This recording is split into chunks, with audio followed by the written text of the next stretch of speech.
Did I give it you people Every day to Japan? to Japan, yeah. Our mailing list. Yeah, so I get it. I got them out. thank you. Mark has been getting it, but Okay. Thank you so much.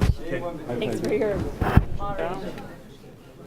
I don't think I disagree with this. No, I don't disagree with you.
Korean to English, picked up one of these handy little kits. If you didn't, they're right outside the door. And we will get started in just a moment. Now, let's see, which is which? Guess we'll figure out. And which is English? Okay, I'm all set for 10 now. Look ahead. You're going to be as entertaining and provocative as our previous speaker, our previous MC. Your mic is open.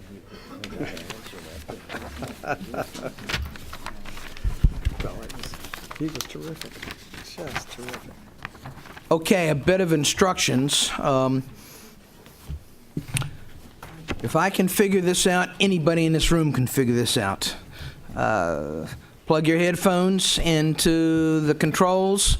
The on button is right up here at the top. Korean language is 9. The channel button is on the left. Korean is 9. English is 10. On the right is the volume controls. So we'll get started, and I expect we'll have a few people straggling in a minute. Welcome to the last, but hardly the least, of our panels for the afternoon. I think most Washington residents would agree with my observation when I note that when it comes to Asia, much of the attention and discussion in Washington on Asia focuses on things such as North Korean misbehavior or rising, sometimes assertive China, or on the ebb and flow of tensions on the Korean Peninsula or in the Taiwan Strait, or more recently in the East China or the South China Seas, or, let us not forget, in the body of water known in Korea as the East Sea and in Japan as the Sea of Japan. We're going to shift directions for this panel and consider some of the economic and financial elements of the U.S.-ROK partnership and of the larger geoeconomic environment in the region. I think we're likely to ask, before we finish today, where are we in the bilateral economic relationship? And equally important, what's next? What about the TPP, to which we've already referred earlier today? Is there room for Korea in the TPP? Would Korea even want to join the TPP? And if so, under what conditions, or stated differently, at what price? If TPP negotiations succeed, would Korea have any option other than simply to join? What about RCEP? Does that grouping hold greater attraction for Korea than TPP? Or should Korea consider joining both groups? And to continue a discussion we had in the earlier panel, how does growing Chinese economic power and Korea's rapidly expanding economic ties with China, how do these change the equation? To highlight or get us started, I'd simply like to highlight two statements made yesterday by Mark Lippert, President Obama's appointee, nominee as the next U.S. ambassador to Korea, who had his Senate Foreign Relations Committee confirmation hearings yesterday. Let me simply read two things that Lippert said. Number one, simply put, the alliance between the United States and the Republic of Korea is one of the most important relationships that we have in the world. Note that, not in Asia, not in East Asia, in the world. Second statement.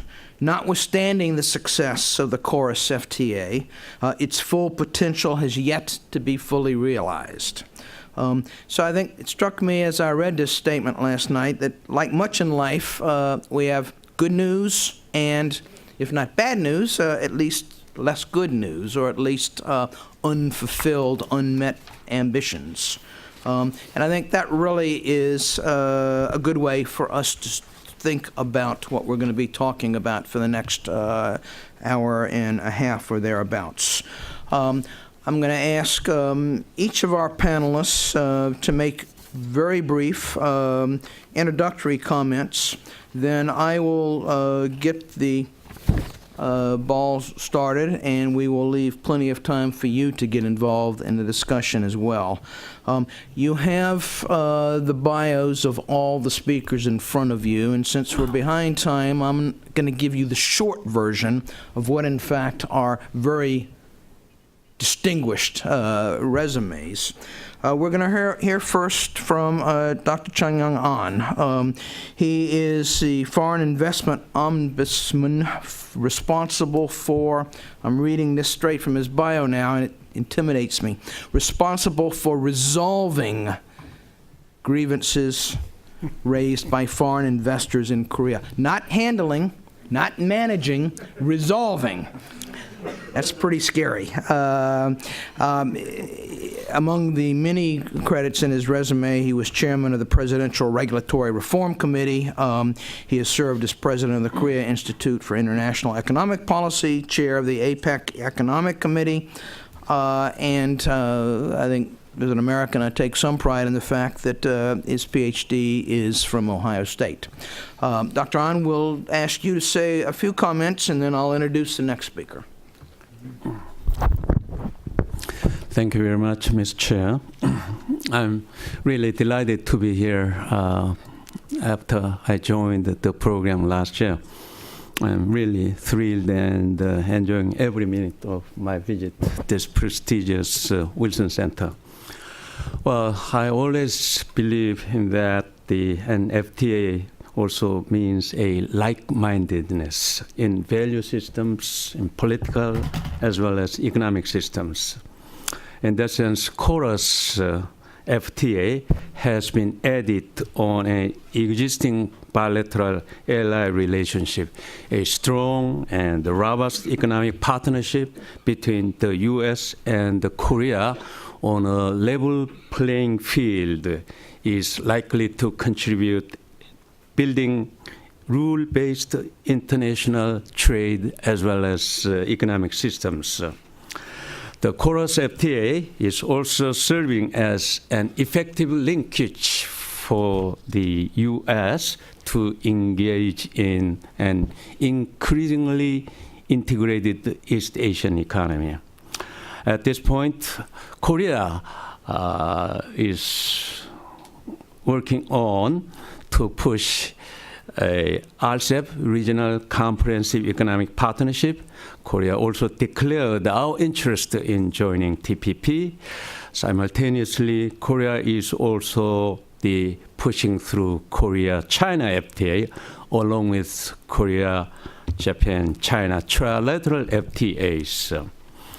I think Korea is fully committed to ensure a transparent, liberalized trading system because Korea's miracle economic development has been attributable to Korea's consistent policy pursuit utilizing an open and transparent world economic systems. Well, although we do face a lot of the security challenges and now what I call economic problems, I describe a lower high income syndromes, including the income polarization and the massive unemployment at the youth level, and also looking for a new growth strategy. The key to answer all these challenges is related to how to maintain a robust and open trading system. So in this regard, I think Korea should emerge as a real soft power while pushing our firm commitment to emerging a regional economic integration, TPP, as well as RCEP, and also Korea-China and the Korea-Japan-China FTA, whichever comes first.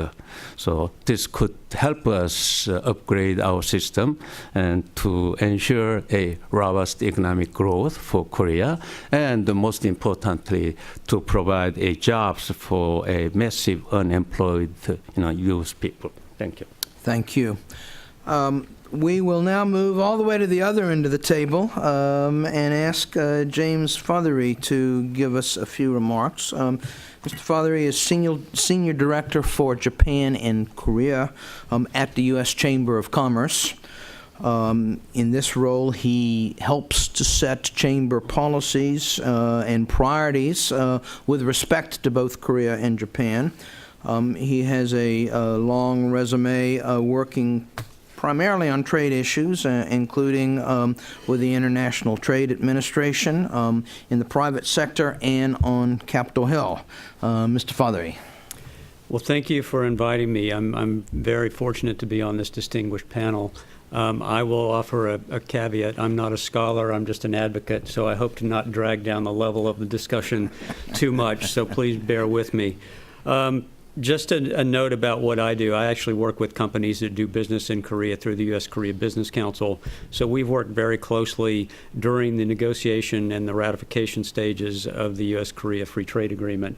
We work currently with a number of companies and the Korean and U.S. governments on implementation. And so it's something that we're very closely engaged in.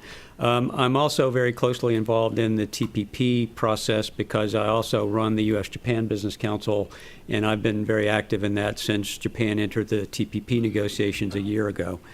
What I would like to do is make a few comments about the TPP broadly, because I think that was the overall theme, and then I'll integrate to continue the integration theme, some comments about how KORUS and Korea potentially fit into the TPP. First of all, just to underscore, I'm sure you all know, TPP is the most ambitious, highest standard, comprehensive trade initiative in the Asia-Pacific region. And this is not to disparage RCEP, but it's to suggest that TPP is a far more comprehensive undertaking at this point in time than the RCEP is. RCEP has been described as something that is aimed primarily at eliminating some tariffs and facilitating supply and production change in Asia. TPP is seeking to do two things simultaneously, and they're actually very closely connected. One is the more prosaic 19th century issue of eliminating tariffs on agricultural and industrial goods, and also, very importantly, trying to address these new barriers that are referred to as non-tariff measures. Secondly, TPP endeavors to establish what people call the 21st century rules of the road in new areas that are important to global trade today.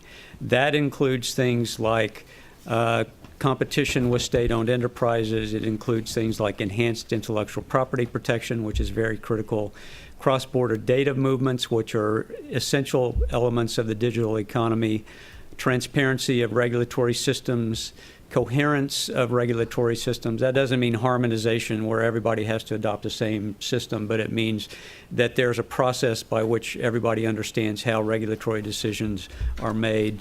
Supply chain, some provisions regarding small and medium-sized enterprises, government procurement, and labor and environment.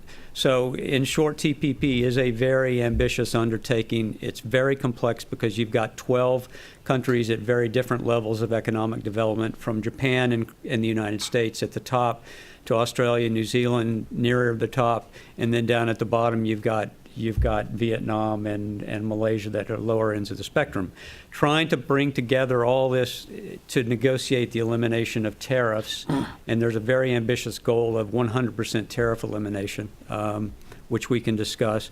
But trying to do that as you're bringing into play these new rules, or trying to establish these new rules, is a very complex undertaking, and I'm happy to discuss that more in the Q&A session. A note about the progress. Because of all that, this hasn't been an easy negotiation. It's been going on for over 4 years. There have been 19 official rounds of negotiations, 9 ministerial level meetings, the most recent of which was in Singapore in May, 4 leaders meetings, and multiple what they call intersessionals, which are negotiators meeting at working levels on many of these different chapters.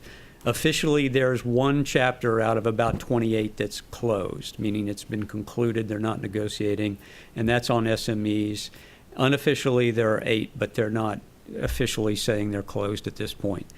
So you've got some big issues that are still being worked out in the areas of intellectual property, in the areas of state-owned enterprises, and how they compete with private companies, and the investment chapter.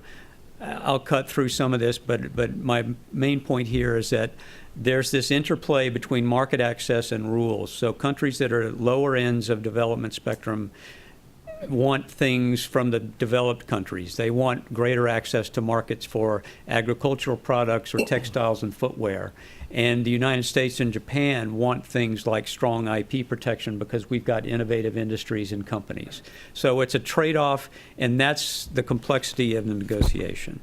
How does Korea fit into this? Very importantly in some ways. I would argue that in fundamental ways, Korea, or the KORUS agreement, provides the basis for the U.S. negotiating position. That's been openly acknowledged by U.S. Trade Representative and the White House. And so in that sense, it is very important. I'd underscore a couple of other things. Ambassador Froman said just on Monday at the Council on Foreign Relations, the U.S. trade agreements, whether bilateral or regional, are often done not only with commercial interest in mind, but with strategic interest in mind. Clearly, in the case of the U.S.-Korea FTA, that was the case. Korea is a critical ally of the United States in East Asia, and that's always been up front. For the same reason, there is an interest in getting Korea into KORUS, into the TPP, at the phrase being used officially is at the appropriate time. What that means in non-official language is that now is not the time because Korea raised its hand to signal its interest too late in the game. The negotiations are too far along. They're not going to be able to enter before this current negotiation among the 12 existing partners concludes.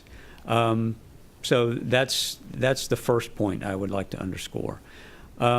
It does complicate things for Korea because at which time Korea decides to officially step forward and they are allowed entry, it will have to be through an accession process in all likelihood. That means it's a done deal. So they've got to basically sign on to an agreement that's already been negotiated. Now, the good news for Korea is that they've got FTAs with a number of TPP partners already, including the United States. The second bit of good news is that, as I said, KORUS is the basis for what much of the U.S. negotiating position is. So in things like the IP and the transparency chapters, those were very forward-leaning aspects of the Korea-U.S. Free Trade Agreement. Those are we're trying to get those into the TPP because those are important for 21st century trade.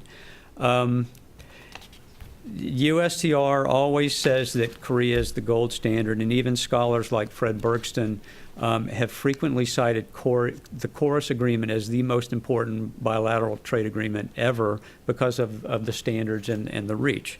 So I think in this sense, it's really important that the KORUS agreement work. And I'm going to close on, I hope, what's not too pessimistic of a note. At the Chamber, we were keen supporters and continue to be strong supporters of the U.S.-Korea FTA. We've done a lot of study of it. We know how it works. We know where it's working and where it's not working. A couple of short points. First, for the items that have been immediately covered by tariffs, whether U.S. exports to Korea or Korean exports to the United States, it's shown export gains for both sides, so that's good. There are some macro factors that underlie the overall decline in U.S. exports to Korea, so that's bad. Opponents of trade frequently look at that and they say, well, KORUS agreement's a failure. We don't say that. You can't say that 2 years into an agreement that's very technical and sophisticated. So I want to underscore that point.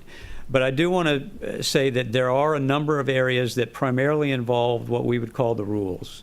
Transparency for pharmaceutical and medical devices, a lot of things related to the automotive sector, which was a very, very difficult sector during the negotiations of the agreement. A number of issues keep coming up in that. Some provisions have been worked out for regulating cross-border data movement. I think it remains to be seen how exactly that's going to work in practice, and so I think some companies in the financial and the IT industries are watching very carefully there. But the point I want to emphasize is that we want to make sure that the KORUS agreement works because it's in Korea's overall economic interest. It's clearly in the interest of the U.S. and Korean economic relationship. And it's to the benefit of TPP to show that these kind of sophisticated arrangements, these kind of sophisticated provisions can actually increase trade and provide more clarity in terms of how things move about the global economy in the 21st century. If this all works, as we hope, TPP then sets standards for global trade because there will be ramifications for the TTIP or the European negotiations and so forth. But we need to make sure that Korean agreement is fully and faithfully implemented and that we can make it a success. Thanks. Thank you. We'll turn next to Assemblywoman Mia Chu, who is a member of Korea's National Assembly, serving, I believe, her 4th term, Yes. and representing a district in Seoul. Among her assignments in the National Assembly, she is on the Committee for Industry, Trade, and Resources. She has also served as head of the Presidential Election Planning Group for the Democratic Party and a member of the Democratic Party Supreme Council. Assemblywoman, I'll confess to a bit of ignorance. I'm not sure exactly what the Supreme Council is, but it sure sounds important. At any rate, we're delighted to have you and turn things over to you now. First of all, I'm very much honored to attend this conference as a representative of National Assembly of South Korea. Frankly speaking, we opposed as an opposition party about FTA because it would compromise our ability to build a public policy or could cause damage to provincial autonomous right. But as you know, the historically significant KORUS FTA, which aims to expand the partnership between South Korea and the U.S. into the sectors of economy and trade, is now in the 3rd year. For the first 2 years upon taking effect, the agreement provided opportunities to increase exports to the U.S. and boost investment. Already, James Federer mentioned some problems during the implementation of the FTA. As opposition party members, we particularly expressed concern about the provisions of ISD within FTA. And we feel, until now, we feel some shortcomings within FTA. And also we have concerns still about joining TPP. But even though there may have been some room for improvement in the implementation of the KORUS FTA, however, considering the strong trade liberalization endorsed by the FTA and the scale of bilateral trade, this is seen as an inevitable process as the KORUS FTA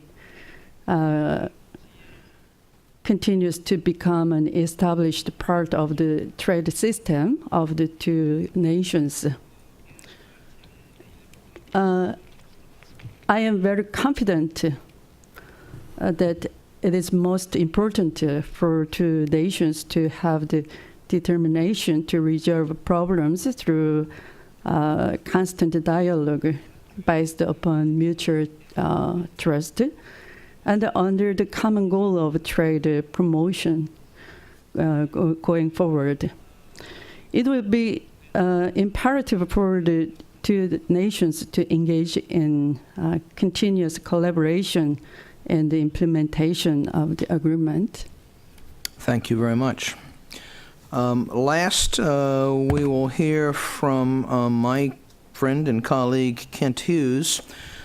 Kent has been affiliated with the Wilson Center for many years now. He, for many years, directed the Wilson Center's program on America and the global economy. He has since seen the light and given up real work, and he's now a public policy scholar where he volunteers all his time rather than gets paid for it. Kent has a distinguished career, having worked in the executive branch as a Associate Deputy Secretary of Commerce. He's worked on Capitol Hill. He's been president of the Council for Competitiveness and many other things. Kent? Thank you, Bob. That was a marvelous way to cover what is obviously a checkered past. So appreciate that. I find myself in that awkward position of being the last on a distinguished panel, and I'm forced to find myself in agreement with almost elements of what everybody said. I do think that the TPP is a forward-looking agreement, and in particular, it is attempting to set rules for an unprecedented approach to state-owned enterprises, which have emerged as a major force in the world economy. That you have sovereign wealth funds, you have state-owned and state-influenced enterprises, and there's a concern that in many cases they may not be focused on strictly economic goals, but have broader strategic goals in mind, or even where it's an economic goal, they can play with a stronger and deeper pocket than your average private sector enterprise. So the SOEs I see as a particularly important and challenging element. And I'd also agree with Mr. Feathery that in fact there are a number of other very forward-looking efforts with regard to intellectual property. It's controversial, but they're going to try to find some way to deal with investor-state dispute settlement. There's a strong push for that from investors, and at the same time there's concern, for instance, even here where virtually every state has written to USTR, to our trade negotiators, saying don't do it. So there's a chance to find a forward-looking approach to that particular issue. As this suggests, this is a complicated agreement. It's such a contrast to the kind of negotiations that started the post-World War II era, where the Congress simply delegated authority to the administration to say, you can cut tariffs in this area up to 50%, and you don't have to come back to us. That's all that takes place. The Mr. Chung Young An, Dr. Chung Young An, I should say, put a proper emphasis on the importance of how integrated East Asia, in fact, the whole world economy has become. So one of the things that in the background here is how to try to harmonize all the rules of origin that can make supply chain relationships somewhat awkward and difficult. I thought the gentle lady from the Parliament made a very good point that there are gains and there are costs to any kind of a trade agreement, but you are taking a step to, in a sense, losing a certain degree of independence. And that's, of course, one of the realities of the modern era. And it has become even more so because of the point about supply chains. There was a time 30 or 40 years ago when I started getting involved in trade where we often traded products for products. Now we're really trading parts for parts. You open up a PC, it looks like an electronic United Nations. And so that makes the in a sense that creates complicated relationships all along the supply chain. And Bob actually asked me to say just a word or two about the domestic politics with regard to the TPP, and something we haven't really discussed, which was the Trade Promotion Authority or Fast Track Authority, which, as you know, is where Congress binds itself to say that once you've reached an agreement, you submit it to the Congress, and the Congress agrees that there'll be no amendments, there'll be limited debate in terms of not what you say, but how long you can say it, and then there's an up or down vote. Right now, the president does not have that authority, and there's been quite a debate in Congress. And one of the key issues that has arisen is something that apparently is not yet on the table at the TPP negotiations, and that deals with what many people call currency manipulation, where a country will consciously lower its exchange rate to gain an extra access to foreign markets, and at the same time it acts as a protectionist device for the domestic economy. 60 senators have written the president saying you've got to do something about this. 230 members of Congress have written the president saying you've got to do something about this. And you have now Majority Leader Reid in the Senate who said we're not even going to talk about TPA, not going to bring it up. And in a recent hearing with Ambassador Froman, who is our lead negotiator on TPP, he was pressed at a hearing among Democratic senators, certainly, saying you've got to do something or there just may not be an agreement. So I think we will see, but there's, of course, many things that an administration can do in response to pressure from Congress, but that is an issue to keep your eye on. Well, let me stop there, Bob, and turn it back to you. Thanks, Kent, and thanks to all four of our speakers for really, as golfers in the audience will understand, for really teeing up several issues for us. Let me prod our panelists to go a little deeper by referring back to something that Tom Finger said earlier this afternoon. Tom said that the security alliance is no longer the single dominating aspect of the U.S. ROK relationship, and I think that's most of us probably agree. Tom didn't say this, but I think implicit in that is that the economic dimension of our bilateral relationship is far more important today than it was a generation ago, or than it was 2 generations ago. So, if that's true, I would like to have our panelists give us their thoughts on taking the temperature of the bilateral relationship as it was by looking at the economic components. Dr. Ahn said FTAs bespeak of a like-mindedness. But then I think probably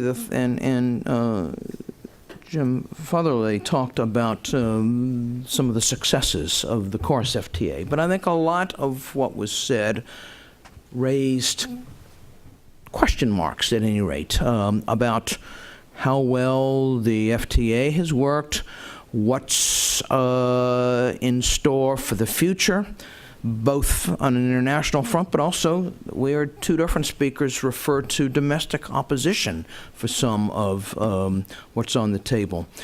Assemblywoman Chu's party opposed the FTA and still has some reservations. Dr. Hughes pointed out that the president cannot even get the majority leader in the Senate, who is of his own party, to agree to even consider TPA, and yet everyone believes that you're never going to get TPP through congressional approval of TPP if the president doesn't have trade promotion authority. So I'm seeing a disconnect.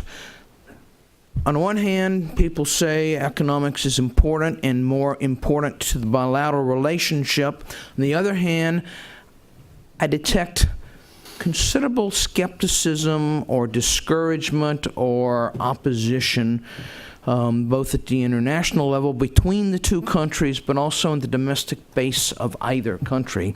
And I would like our four, and we'll start with you, Dr. Ahn, I would like to tease out that a little bit. Is there a disconnect, or am I hallucinating?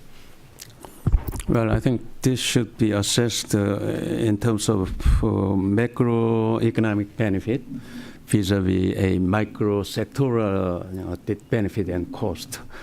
Well, in terms of the macro benefit, no question about it. And large market can bring in prosperity and transfer of technology, knowledge sharing. I mean, human history has endeavored how we can create a more liberalized world trading system, dating back the GATT, and it revolves over time. However, whenever we open the our domestic market, some sectors suffer from the market opening. For example, agriculture sector. That's true for every country. Korea, Japan, even the United States. Well, in case of the U.S., I mean, agricultural export is principal item, and that they would like to push it through. But some labor unions, also strongly oppose even during the NAFTA process because of losing this employment opportunities, so on. So in case of Korea, and compared to our robust manufacturing sector development, the Korea's rural sector and the agriculture sector has been very much fragmented, and once those sectors open, and our policy not really sufficient to make sure that Korea's agriculture sector can gain new strengths. That's why the political opposition emerged as the Assemblywoman Chu indicated. But that's true for everybody. You look at Japan. I mean, you have very the sticking point how to make the concession. The sensitive key 5 items from Japanese side. But I think this here, overall political as well as value judgment must be graded on the macro gain benefit greater than the small in micro loss. But internally, the government must design how you can provide either subsidy or some program to strengthen those lagging and sacrificing subsectors, especially in case of Korea in the agriculture sector.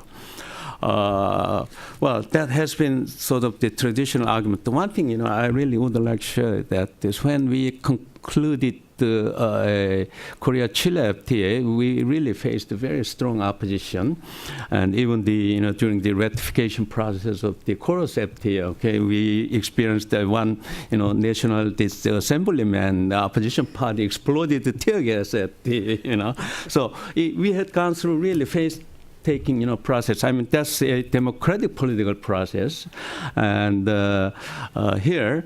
After opening Korea's agriculture sector, for example, the grape farmers, they realized that, hey, the only way we can survive is that we should develop a more competitive, grape seed and cultivation method.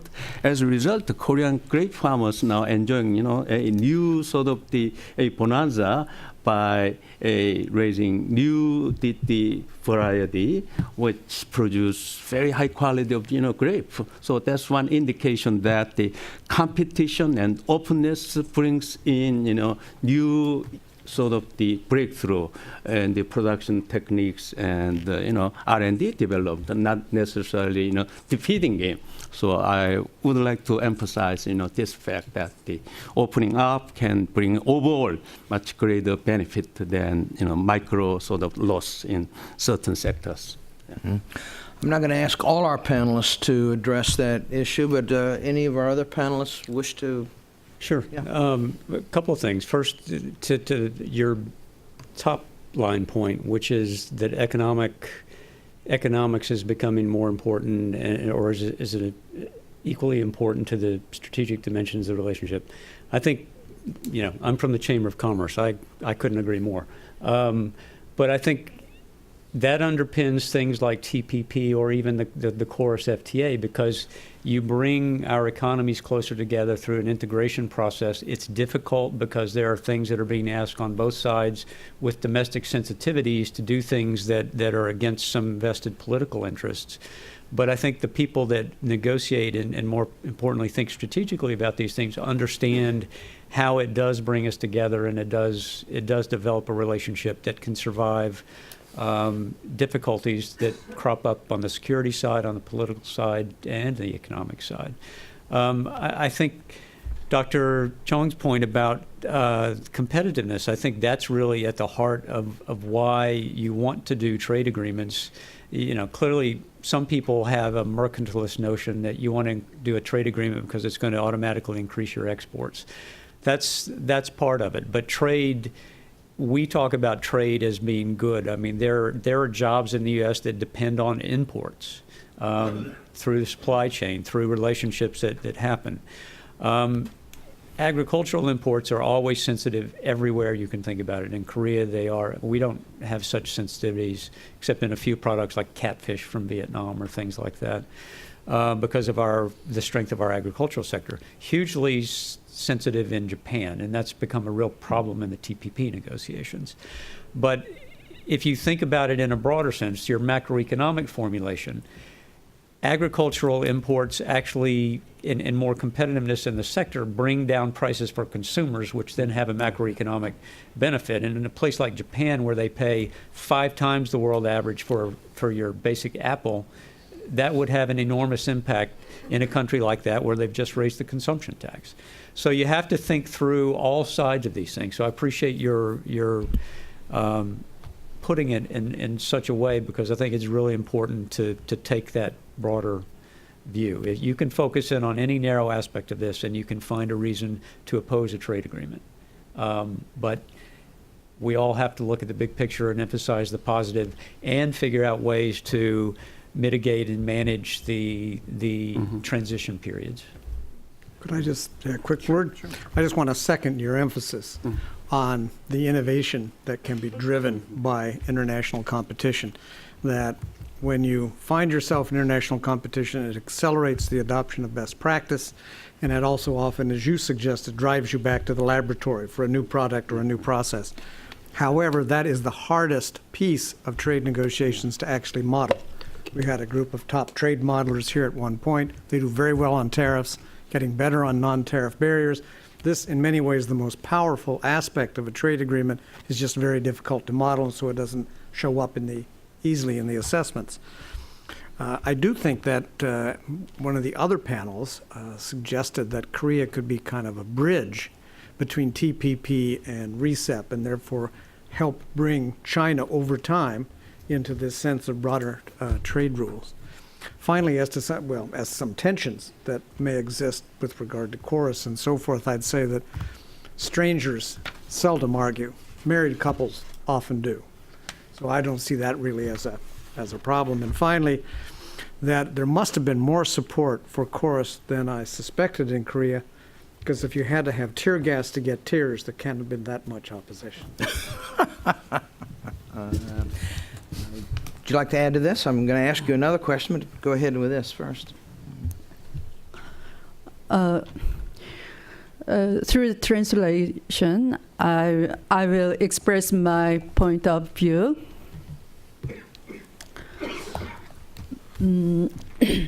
한미 관계의 그 안보 동맹보다 이제 앞으로는 경제적인 그 관점에 더 한미가 그 정책의 우선순위를 둬야 된다 하는 점에 있어서는 조금 저는 다른 견해를 말씀드리고 싶습니다.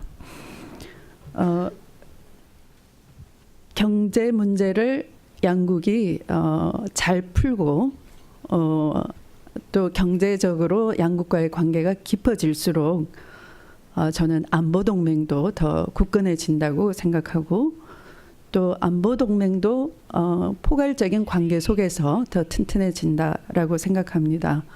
그래서 이제 안보동맹보다는 경제에 더 집중하자라기보다는 안보동맹을 더 튼튼하게 하는 것이 향후의 제1세션에서 그 차이나 라이즈를 걱정했던 것처럼 그것에 대응할 수 있는 것이고, 그래서 경제 문제를 더 깊게 가져갈수록 TPP도 더 잘 양국이 더 잘 문제를 풀수록 또 FTA 이행 과정에서도 양국이 더 잘 이해를 많이 할수록 저는 경제와 안보 두 가지 다가 그 상승작용을 한다. 시너지 효과를 일으킬 수 있다. 이렇게 생각합니다.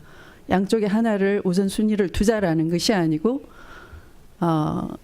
향후의 그 차이나 라이즈에 대한 여러 가지를 포괄적으로 대응하려면 경제와 안보를 똑같이 중요시해야 된다. 이렇게 생각을 합니다.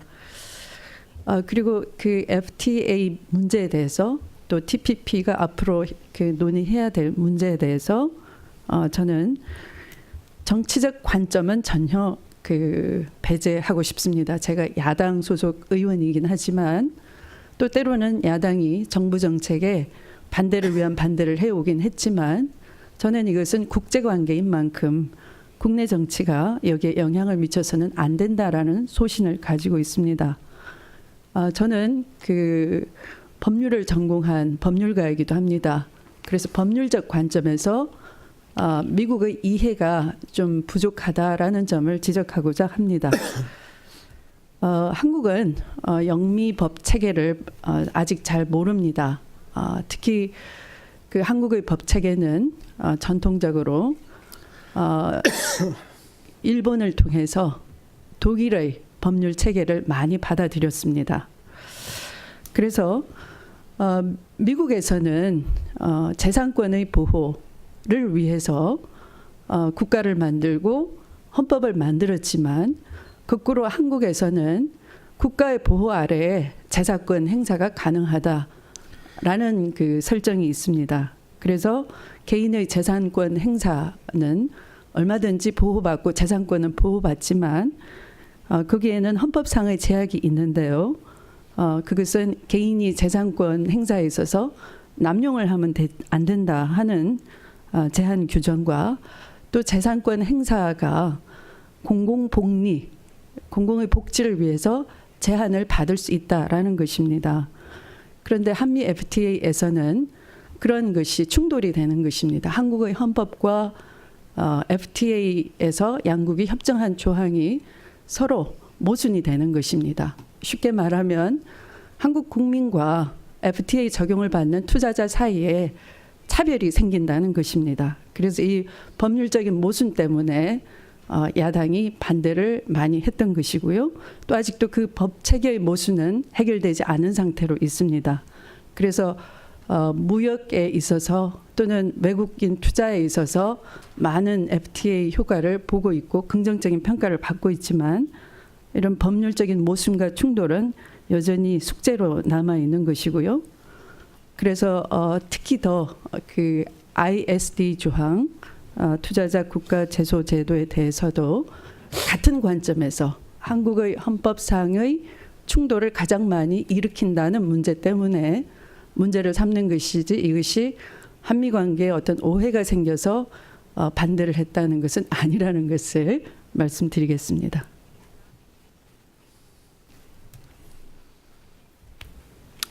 Good, thank you. I am still interested in trying to take the temperature of the bilateral relationship at this point, and I'd like to direct a question to our two Korean participants. The phrase "rise of China" has been spoken a number of times today, including several times by the Assemblywoman. The earlier panel this afternoon had some discussion about is America in decline. Part of the discussion about is America in decline relates to our political mess here in Washington. I think mess is really the only description, or at least the most generous description of it. Our political system at this point in time seems to simply be incapable of making informed, rational decisions in a rational way. And I think that contributes, whether or not accurately not, that contributes to the idea of America in decline. The inability of the president to persuade even members of his own party to support a lot of his trade agenda is one, though only one aspect of that. Question of our two Korean panelists. What is within the Korean political community and more broadly in the Korean population, in a political and an economic sense, not a security or a military sense, but what is thinking in Korea about the future of the United States, particularly as that relates to the future of the ROK-U.S. partnership? Why don't we start with our politician first?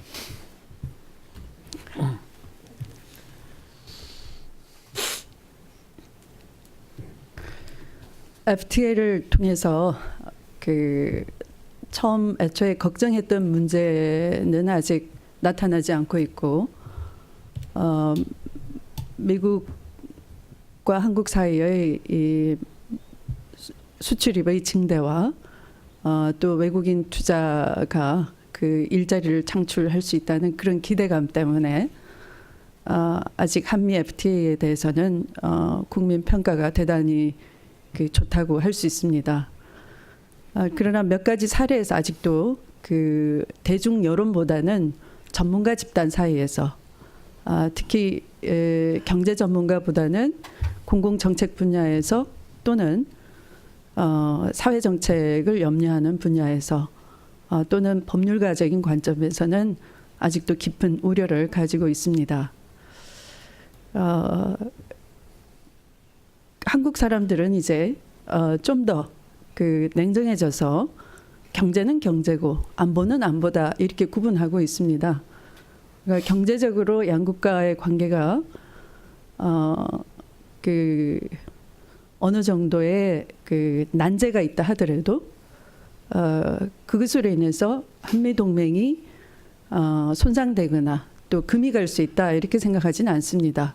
경제적인 문제는 경제적으로 풀고 또 그것은 국가 지도자 또는 그 워킹 그룹 사이에 해결될 문제이고 그것이 한미 관계에 관한 대중 여론에 영향을 미치고 있지는 않습니다.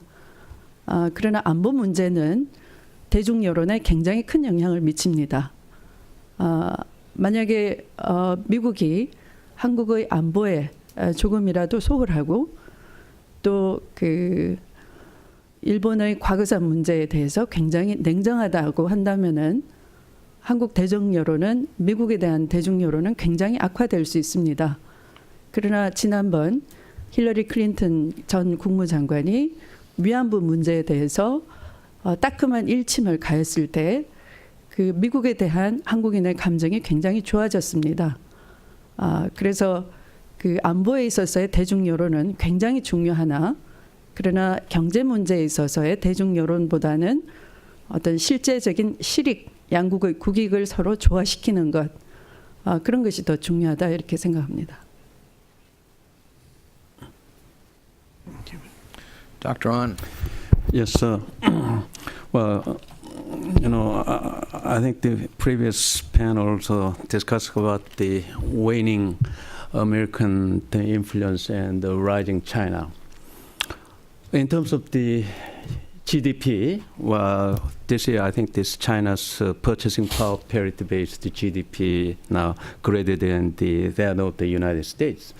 According to Asian Development Bank forecast, within next 20 years, the absolute size of nominal GDP of China is likely to be greater than the United States. But I think this GDP is not the only indicator to evaluate, the global leadership. Well, United States, I think this is, in a sense, where you can see a multicultural, path, okay, and we're able to establish a democratic system politically, and freedom of speech, and free flow of the ideas. Okay, you have the best educational institution in the world. Also, you have gone through the free labor movement and so on and so on. Historically, you have set a great example, and in this regard, U.S. can maintain its supremacy in terms of the free democratic value and the free flow of the ideas. If you look at the Nobel laureates, U.S. dominated, the Nobel recipient in terms of science and technology.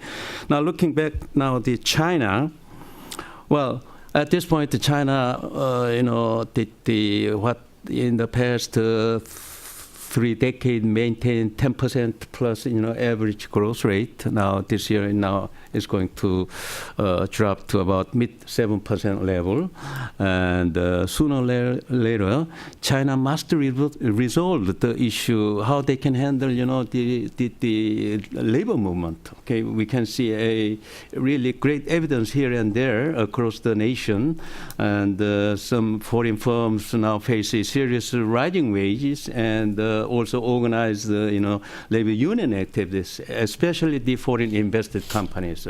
That labor movement will spread over to entire, Chinese domestic enterprises. So Chinese political system, must be flexible enough to observe this labor movement. Otherwise, they are going to pay really, high price. So in that regard, I think this China's system allowing a free flow ideas and human rights and the labor issues, a big obstacle for them together for what they call the middle income trap. Chinese authority has been already addressing these issues. But here, I really would like to see that we describe the China-US as G2. And China-U.S. has been, the interdependency and the mutual trade, as well as foreign direct investment is going to, rise rather quickly. And so I really would like to see that these two big economic powers are engaged rather than, contain each other. So in that regard, I really hope that your TPP motivation, must be directed to the fundamental premise that the China and the United States work together to generate a new set of global rules rather than, containing each other. Well, on this score, I think this, in fact, I was ready to raise a question, Mr. James Fadere. You mentioned that this TPP really addressing, 21st century new trade rules, including intellectual property right and, labor standard, environment, so on, especially state-owned enterprises, okay? But let me ask this question. You included Vietnam. Vietnam is, has been under communist socialist doctrine, has been transformed now just very recently in market economy, okay? The state-owned enterprise system is as, strong as Chinese SOE sectors. So I was always, wondered if, to what extent you can expect, Vietnam's SOE reforms can meet your standard. Okay. That's the first question. And second question is that this entire TPP negotiation process in complete secrecy, only Wikipedia leaked out some piecemeal information, so everybody does not know what's going on inside. And, U.S. is champion, okay, to promote a global rules, okay? Well, during the KORUS FTA process, every nitty-gritty details has been revealed through process, and the people know that who wins which sector, gains, so on. But this TPP process is completely a Pandora's box, So I really would appreciate, because you are involved in U.S.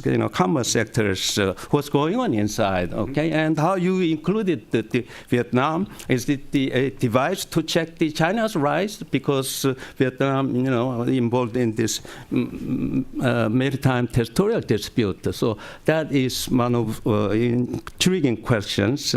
And so don't get too much, the fear about China. Well, I think we should make sure that we would like to say a disciplined China, okay? Adhering a global principle, okay, fairness, and openness and transparency. Now, Korea and China are now negotiating the bilateral FTAs. We have gone through now almost 11 rounds. And Korea would be very much hard-nosed to make sure that China will adhere IPR and the labor standard and the intellectual property. That's what you want, right? And the disciplined China market would be beneficial for everybody, especially United States, because you have the highest trading volume with the China and the foreign direct investment. So that responsibility we will carry on. Okay. Yeah. Jim, Father, I'll invite you to say something. I'll simply say first, Dr. On's comments about lack of transparency reminds me that, after all, it was Woodrow Wilson who called for open covenants openly arrived at. It didn't work very well in 1919, but it's now a different century. Well, thank you. I think Dr. On raised some excellent questions. I'll try to be systematic in my response. First, with regard to China, the U.S. has never talked about containing China, and TPP is not intended as such. Ambassador Froman, from early on in this administration, has been very clear that China would be welcome to join, at which time China is prepared to meet the standards and terms of TPP. I think everybody clearly understands that that's some years down the road. It is significant that 2 or so years ago, the Chinese were not talking really at all about TPP. Once Japan committed and was admitted into the TPP, that changed. That caught their attention, and they started to think more actively about getting into the TPP and what's going on. So I don't deal directly with China. I have colleagues who work closely with them. Questions are constantly arising about what's going on in the TPP negotiations, where do things stand, et cetera. So I think the objective there with TPP has been, with regard to things like SOE chapter that Dr. Hughes talked about, China's economy clearly is dominated by SOEs. They're going through a reform process. That's going to take some number of years and very complicated things to go through. I think the SOE chapter was done with that kind of competition in mind, as well as sovereign wealth funds, as well as Temasek and Singapore. And then now to bring it to the Vietnam question. 40% or so of the Vietnamese economy is SOE controlled. They've been very clear about their willingness to adopt new rules and disciplines with regard to how those SOEs engage in international trade or in competition with foreign companies in the Vietnamese market. They want something fairly simple in economic terms, but very difficult in political terms in return. They've been really, really candid about it. They said, we need more access for the products that we can produce competitively: textiles, footwear, apparel, in markets like the United States, in Japan, probably in Australia, and a couple of others. So think about that. Vietnam is the lowest or least developed member of TPP, willing to adopt these very forward-looking SOE provisions, and all they want is to be able to export more footwear and apparel to the United States and Japan. And to me, if the United States and Japan cannot do that because of our domestic political sensitivities, then we don't deserve to bear the mantle of leaders in the TPP negotiations. With regard to your transparency point, I don't often find myself agreeing with Lori Wallach from Public Citizen, but I think here's a situation where there's not been a lot of transparency in terms of external discussions about TPP. But I think it's not so significantly different than other trade negotiations. There are a couple of key distinctions in the U.S. process. One is that people who are lobbyists can't be cleared advisors, and you don't get access to things that in previous negotiations you got access to. And people who are lobbyists, it takes on a bad name in Washington, but these are people who know the industries, they know the issues, and they can actually be very helpful in the trade negotiations. This process has actually opened up to other stakeholder groups from the environmental community, from the labor unions. So these groups are also getting access to some information. They cannot disclose it, however. So if you're a cleared advisor, you can see information. You can't talk about it widely. That's one of the new rules, and I think it's led to a lot of frustration among a lot of people. It's difficult to negotiate trade negotiations like this in the public domain, particularly, I would say, in the era of social media. 15, 20 years ago, you could negotiate, things would come out in a little pink sheet in the U.S. we call Inside U.S. Trade. Now it's constantly on Twitter, on Facebook, on other things, and it takes on this very viral quality, and there's a lot of distorted information that's going out on social media. I think it would really complicate things if they were to divulge more information. Either of our other panelists wish to add anything to this? I was going to, again, raise the context that is challenging for passing trade agreements right now, if I can just spend a couple seconds on that. That, like a number of countries, the U.S., within the OECD family, is finding a growing inequality. And it's an OECD-wide phenomenon. It's just more pronounced here. There also has been a great deal of talk about an eroding middle class and the fact that wages have stagnated or actually declined over the last 30 years. So one school of thought is saying, well, wait a minute, we want to make these trade agreements. It's going to be a big boost in productivity and overall wealth for the country, but it's all going to end up in that top 10%. And I end up paying the adjustment costs. It's like an old country and western song here where the fellow is losing out and he says, she got the mine and I got the shaft. So there's that kind of feeling in the air. There also is a concern about the manufacturing sector, which in a way is principally how most countries pay their way in the world, and at the same time also is key to your innovation system. So as an example, we have lost 60,000 manufacturing plants in a decade. There were 5 million manufacturing jobs lost over a similar period of time.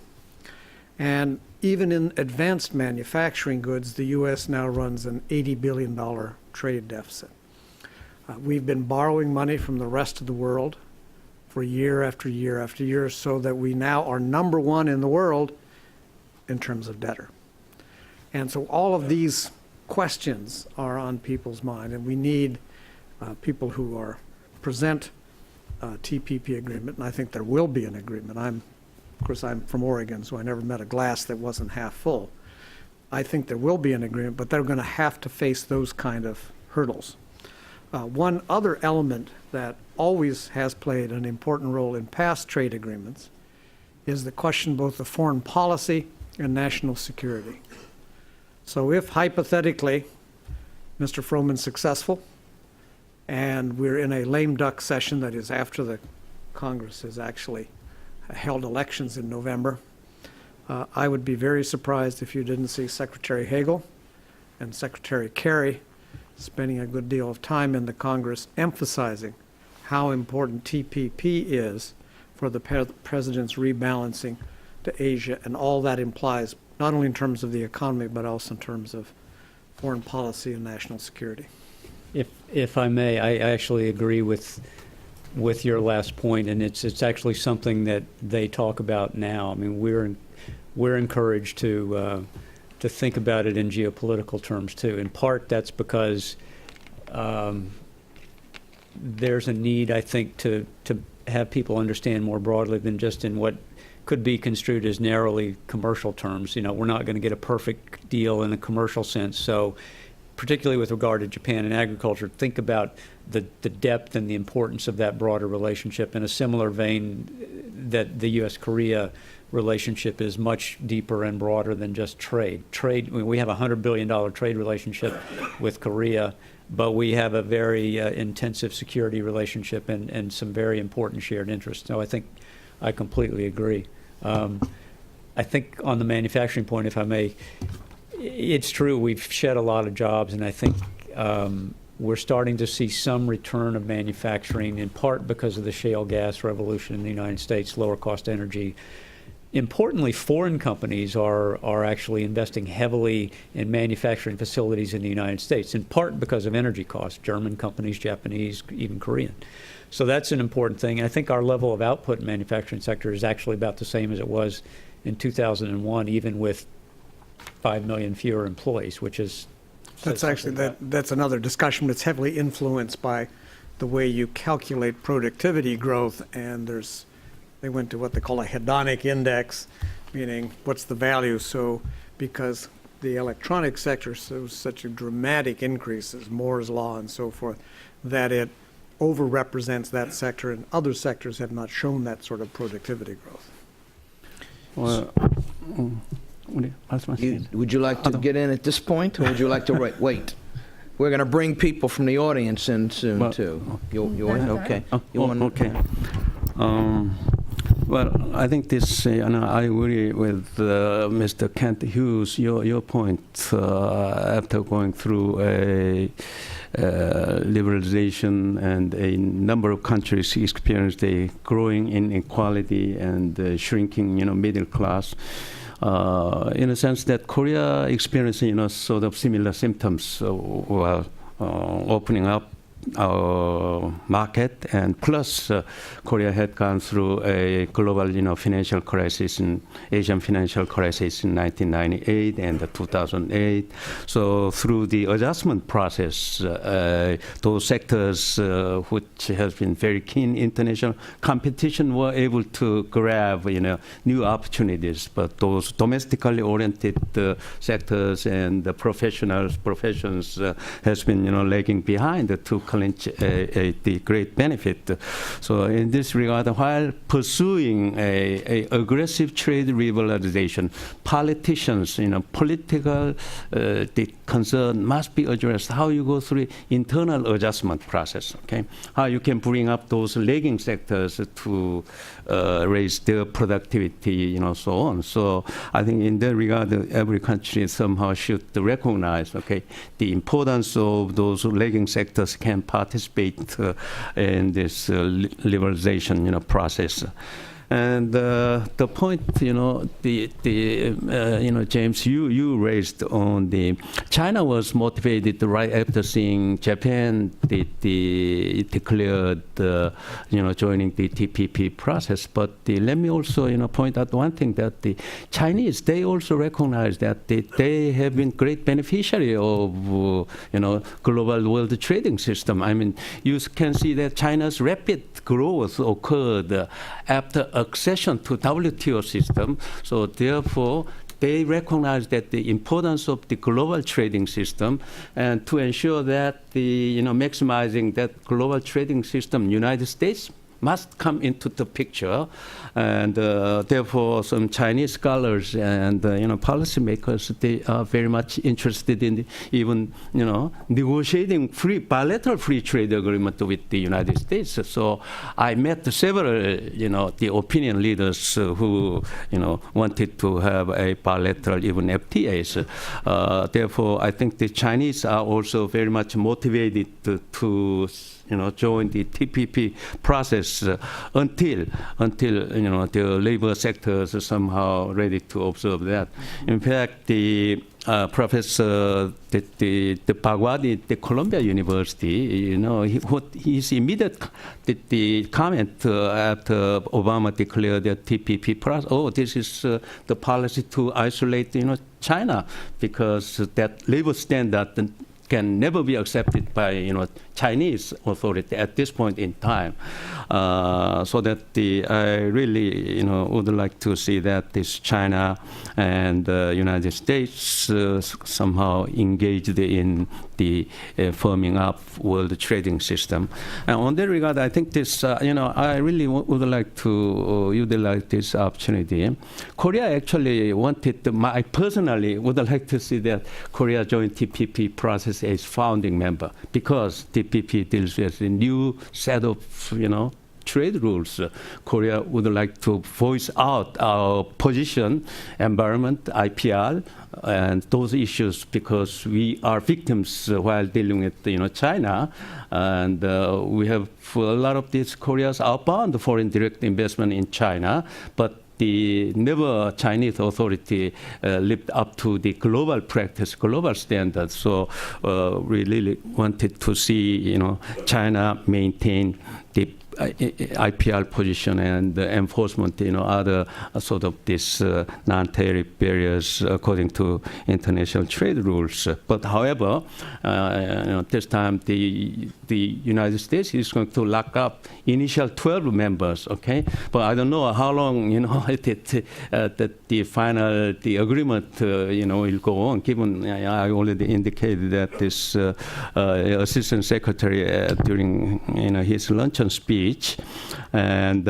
if it drags on, and if Korea joins, maybe as founding members, okay, it has significant implications because Korea's FTA now demonstrate, beneficial impact to everybody concerned, and Korea also demonstrated how we implemented our commitment in the bilateral FTA agreement. So I would like to see that, Korea still has the chance to join TPP as a original founding member, so that Korea can participate in formulating new set of trade rules. Because we feel that we are champions in the FTA, hub nations. In fact, Korea is the only significant economy to have FTA with United States, European Union, and a whole bunch of, now we concluded that, FTA, Canada and Australia, virtually everybody, key members of the TPP. If I may, real quickly, I think the Obama administration has indicated, as I said, it welcomes Korea's interest. It's not what they consider the appropriate time because of the timing. I think the other issue that the president mentioned when he met with President Park Geun-hye back in April, and it's something that we have communicated in various ways, until we see full and faithful implementation of the Chorus Agreement, there's not going to be support in Congress, and that's an unfortunate reality. So I think it's really important, as I indicated, for Korea.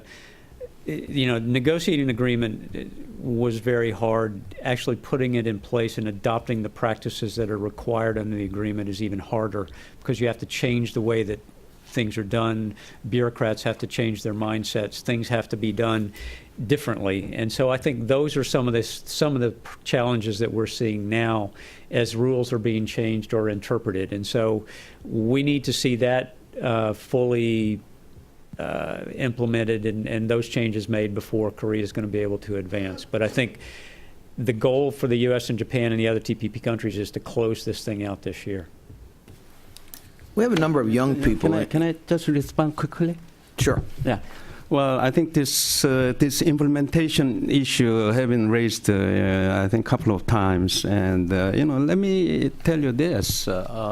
Korea and the United States are still on the learning curve, right? Yeah. How to implement our commitment to each other, as evidenced in the bilateral, free trade agreement.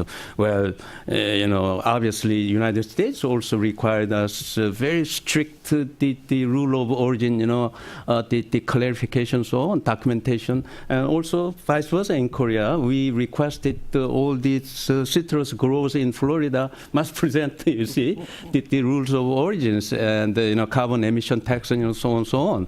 So that's true that this Korea's domestic enforcement regulations are not still, in conformity with this our commitment in the Chorus FTA. But let me tell you this: Korean National Assembly is working very hard, and now current President Park Geun-hye administration is all out committed to carry on a full-scale, deregulations, how to induce the investment, not only from domestic firms, from also foreign direct investment, okay? And therefore, just be patient and we'll, satisfy, okay, what you expect Korea to realize the regulation process will going on and also necessary revision or even enforcement rules. But simultaneously, U.S. side also, work very hard to ensure that your, exporters must follow through the agreed framework, like submitting various documentation so that you can increase your market access into Korea. And so both sides has our own homework, okay, to ensure that how to utilize existing, framework. The last word before we go to the audience is Assemblywoman Chu. Oh, yes. At this time, I can explain our schedule about TPP. Our plan is to complete in-depth analysis on the impact of TPP, participation on each industry and the sectors. In the first half of this year,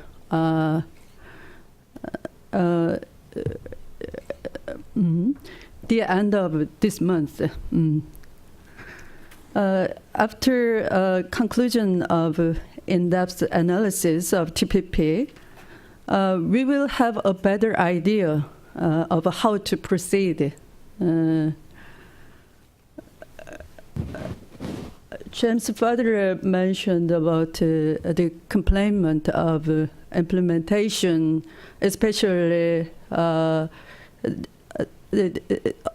automobile taxation system. We are now going to reduce the steps about automobile taxations from the third steps into 2 steps. And there's some misunderstanding about the automobile regulations. It's about the carbon emission scheme. As you know, as you know, our national agenda, international agenda, is to cooperate to reduce carbon emission. The year of 2010, our National Assembly passed the bill, the Act on Low Carbon and Green Growth. And it took effect in the year of in the next year, and it mandated the introduction of the support program. And now our the Ministry of Environment announced this scheme. It is the plan is to offer a bonus to consumers of less polluting cars, while imposing penalties on heavy polluting vehicle buyers. American car makers complained our scheme, because it considered as a regulation and against the FTA provisions. But exactly, it does not target toward just American cars. Our car industry a few days ago announced dissatisfaction and opposition against the plan, our government plan. But according to the Act of Low Carbon and Green Growth, which already took effect, we have to make some plan to cooperate with the international society to reduce the carbon emission. And That's not related to FTA implementation. Thank you. Let's see if we can't get some people from the audience in here. We're going to go in the back first. I guess that's Chung In, though I'm not sure. I can't see without my glasses for there. And then down here. In Korea, Professor An is known as Mr. Free Trade and Mr. Free Investment, and from which he makes his earning. Okay, I think Professor An has given very rosy picture on the South Korean prospect for TPP, but I have somewhat different views. If you have if you join TPP, then we'll be having indirect FTA with Japan. Then not only farmers, but also automakers and other small and medium industry, particularly specializing parts and components, they'll be showing very strong political opposition to that one. Therefore, I want to now ask a question to, National Assemblywoman Chu Mi-ae. What would be the opposition party's position? And what if there is a coalition of farmers and manufacturers in South Korea to oppose South Korea joining to TPP? What would be chance for, passing the rectifying TPP bill at the National Assembly? Okay. That is my question to Chu Mi-ae. And I have another question, quick question to Dr. Hughes. What is the chance of rectifying or passing the Trade Authorization Act? And what is your bet on the probability of rectifying the TPP bill if U.S. government adopted? Before we get answers here, let's have Assemblyman Kill also put a question on the floor. Let me just follow up Professor Moon's question to the.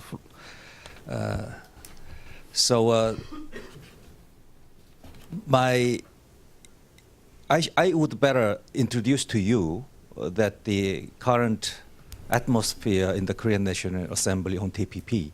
My colleague Chu Mi-ae has briefly mentioned to a statement, but she explained the schedule of my government, what is going to do from now on.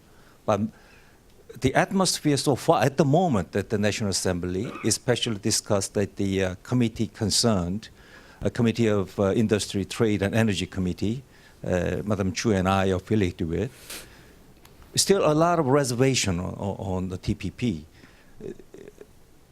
The most Americans I met with on this TPP seems to think Korea must join or Korea is supposed to join TPP. This is a matter of time. But at the moment, the climate in Korean National Assembly is not the case. We have a lot of problems, even the chorus FTA as well. So we should really seriously think about a TPP. And my government is also, their schedule is Korea-China FTA first. And then we will think about the TPP. That is now the current discussed, there's atmosphere of the Korean National Assembly. That's why I'm asking briefly to Professor An, what is your position about my government's current position? Korea-China FTA first, before the TPP. And another question to Mr. Hughes is, this is very appropriate kind of your statement. This fall, probably State Minister and the Defense Minister probably trying to promote the TPP before the U.S. Congress. With an extension of that kind of your explanation, TPP might be the economic centerpiece of rebalancing strategy of Obama administration. So that is the continuation of Professor Moon's question to you. Unless Obama administration is granted a TPA from the Congress, how the ministers, the secretaries are trying to promote TPP before the U.S. Congress.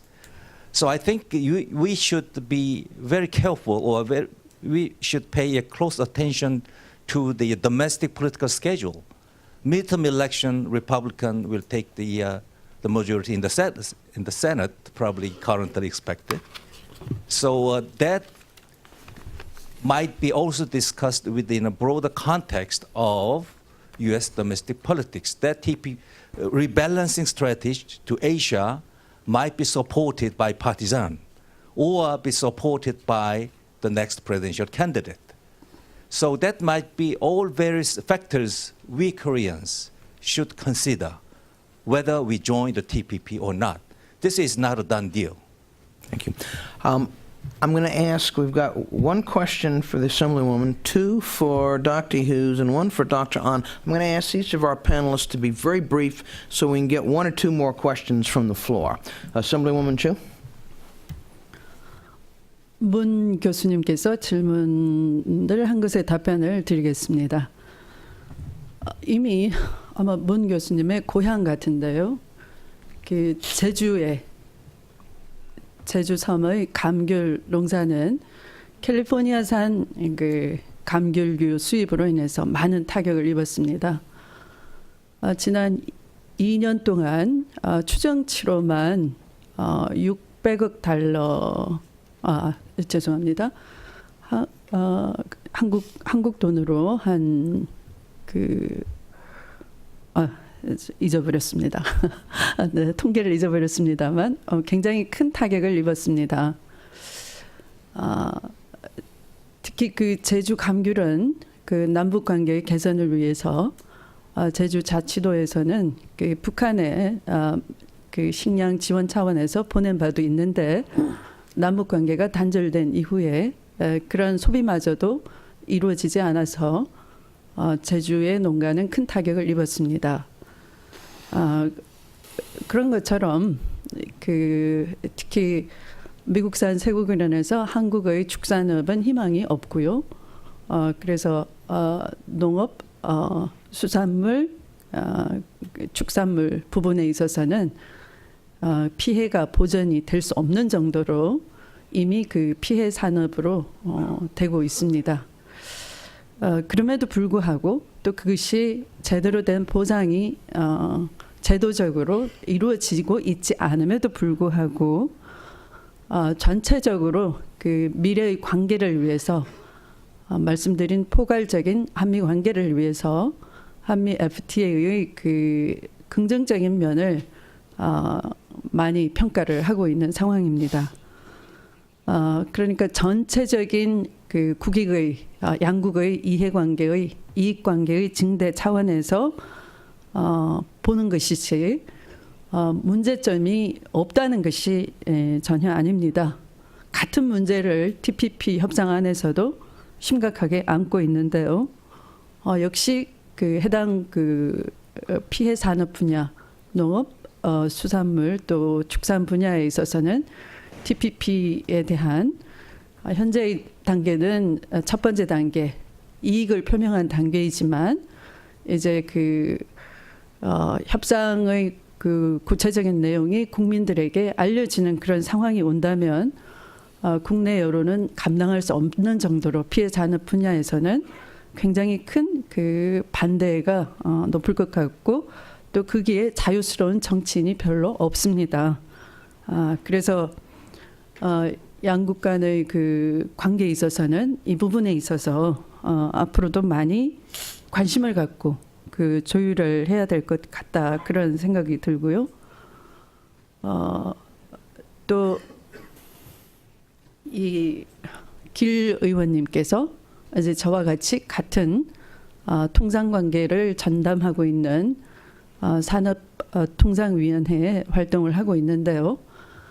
역시 마찬가지로 그 심지어 길 의원님은 여당 소속의 굉장히 그 주도적인 역할을 하는 의원님임에도 불구하고 우려점을 표명을 하셨듯이 야당 의원 중에는 거의 아마 100% 반대를 하지 않을까. 그러면 위원회를 통과하기가 쉽지가 않다는 그런 생각이 듭니다. 그러나 저는 개인적인 의견으로 그 전체적인 그 미래 관계를 위해서라면 TPP 협상이 아까 FTA 협상이 하나의 8억 원으로 자리 잡고 있듯이 FTA 협상 과정에서처럼 양국이 서로 조정하고 또 이해관계를 수용하는 그런 입장에서 접근을 한다 그러면 저는 시간이 좀 걸리더라도 좀 긍정적인 전망을 가지고 있다. 이렇게 말씀드리겠습니다. Thank you. Kent Hughes. Thank you, Bob. Two good questions, really quite closely related with regard to what are the prospects both for the Trade Promotion Authority and for following on that, the TPP. I think it's very hard, I know not, even if Majority Leader Reid wanted to bring up the TPA right now, I don't think it would be a wise thing to do. You're asking Congress to tie its hands without knowing why they're tying them. So I think you're more likely to see these two agreements, that is, two actions, the Trade Promotion Authority or Fast Track, coupled with what is an almost agreed upon TPP. So Congress says, oh, okay, I see what you're talking about.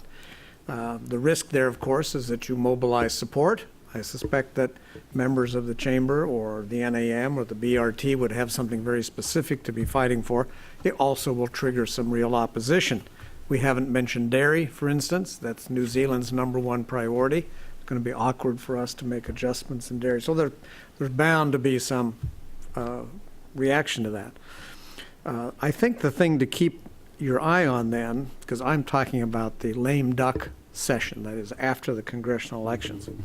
I don't think whether the Senate goes to the Republican side or not would really affect things, because if the Republicans do take the Senate, it will be a very, very narrow margin, so that there would still be a filibuster against any kind of agreement that didn't meet muster. So there'd be no reason not to vote for it if you wanted it in the lame duck session.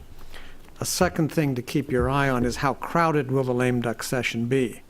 So you want to watch the progress of the appropriation bills, the spending bills for the federal government as they go through. If most have gone through, there'll be what we call a continuing resolution that'll just carry forward spending from a past year forward for certain agencies, and then those final appropriation bills would probably be dealt with in the lame duck session. If there's not much else, then the prospects for trade action would improve. I think, though, to get the TPA, you're going to ask, what does the administration have to pay for it? And I think two things would be high on the list, in addition to concern about labor and environment, is, again, this question of currency manipulation. And second, some sort of thinking about adjustment. That right now there's been opposition in several quarters to what's called trade adjustment assistance. If you, in fact, meet Vietnam's request to really open our market much wider, what's left for our apparel industry and very minimal shoe industry, you're going to find predictably a number of people thrown out of work. The academic work that's been done about the prospects for apparel workers to find another job is to go to another apparel factory. So if you're reducing the number of factories, they need something more robust than that. So I would say that to get all this through, there's going to have to be some commitment on doing something on currency. Doesn't necessarily mean it's in the agreement, but something that's more than just rhetoric. And finally, doing something with regard to a more creative, what is still called a trade adjustment assistance program. No. Okay. With respect to the question raised by the National Assemblyman, Mr. Kill, in the short run, Korea's economic stake with Korea-China FTA is much bigger than the Korea's joining, TPP, because Korea already, completed, effective FTA with the key members of TPP, right? And the additional benefit we can get is much greater when we complete the Korea-China FTA. And by the way, because we are dealing with about 90% of the trade liberalization and about the 85% of the import value, so on, and it is very likely to come ahead of the TPP. The TPP completion, well, I don't know. I was told that this really authoritative trade economist, TPP would complete it by the first half of this year. But this, first half has already gone, and so given these uncertainties, I'm not sure when it will come through. But the Korea-China FTA will come through, and then this, I thought this Korea can jump in TPP process, anytime we want because of this given completion of the effective FTA and so on. And Mr. Kill, I also pointed the one thing why I advocate Korea's joining TPP is that by joining TPP we can enjoy a tremendous benefit of the what so-called accumulated rules of origin, through which we can induce foreign direct investment, far greater than the trend we have observed up to this point. As you know well, in the past 7 years, Korea has outbound foreign direct investment 3 times of Korea's inbound FDI. So more foreign direct investment occurs by using the TPP process, using this accumulated rules of origin. Korea can induce a lot of the multinational companies, high-tech oriented, so that we can make sure that this what we call the creative economy can make new jump start and providing a very decent jobs too. And before concluding, let me just mention about this. I was really delighted that this National Assemblywoman, Chumie brought up this carbon emission issue. Let me take this opportunity. Why United States are first about this carbon emission with respect to this Korea's implementation process? Carbon emission is global value. United States must preach the world, Every country must go through the carbon emission process. Otherwise, we cannot tackle this whether anomalies, so on, so on. So that I think this United States should support the Korean's policy on the carbon emission, taxation scheme. Okay. Yeah. I find myself facing a dilemma. On the one hand, I think a number of us would find it very interesting to continue this discussion. On the other hand, I worry about carrying on beyond when we promised you we'd let you go, that you might accuse me of abusing your human rights. I'm going to err on the side of caution, even though I see the hands of friends in the audience who are eager to get in the discussion. I'm going to actually ask Jim Fothery if he'd like to make one last comment, and then I will bring things to a conclusion. Okay, appreciate it. I appreciate the opportunity to be here. I think, if I may, with regard to the carbon emission issue and others that are of a similar nature, both in the auto industry and others, what we need to be careful about is that the process by which those things are done is fully transparent and is understood by the industries that are affected. Because what happens is that decisions are being made in certain Korean ministries, and industry is hearing about them in some cases after the fact. And we have in the United States a public comment process that allows stakeholders to understand what things are being proposed and how things are going to be done, and so it gives you time to prepare. For businesses that want to invest in Korea, there's a growing degree of uncertainty and unpredictability about things that are happening now, even with the FTA. And that's actually troubling because it is a gold standard FTA in principle. In practice, we've got issues that we all need to work through together. But I think the main thing is to get the predictability and the certainty there so that companies can invest with confidence and continue to grow this really important Korea-U.S. economic relationship. And I think that's our objective as an organization, is to work to support that. So I appreciate your comments, and I look forward to engaging with you all down the road so that we can all do this for our mutual benefit. Thank you. I'm going to ask the audience in a moment to join me in expressing our appreciation for four very, very solid panelists. 30 seconds? Can't. 28 seconds, Kent. So one of the things we didn't stress was all the informal cultural ties between the U.S. and Korea. We talked about security, we talked about the economy. I noticed that we have a distinguished PhD from Ohio State.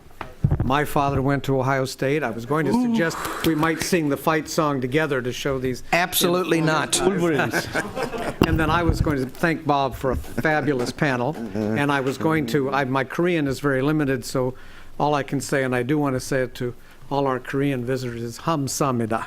5 seconds, okay? 5. Yes, James, you mentioned that the unpredictability and uncertainty of Korea's investment environment, okay? Let me make sure that my role is to take care of all the grievances. I've been, receiving all kind of appealing and the grievances from American Chamber of Commerce. I have been, resolving all these problems. So please trust me and trust Korean government. Okay? Remember, he's resolving them, not handling them. Right. No.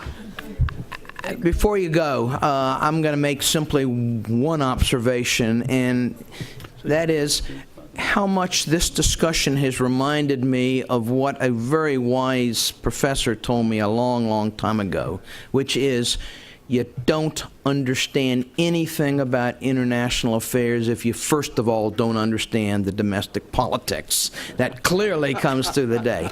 I want to thank several people, starting first with the East Asia Foundation, with Chairman Gong, with Chung In-moon, who moved.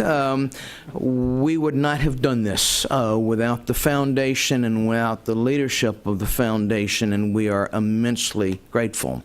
I want to thank both our panelists, but also and particularly our Korean participants throughout the day. You came a long way. It's not always easy to come that long distance. We are gratified and grateful that you have come, the two here, but also those of you who were participating earlier. Heartfelt thanks.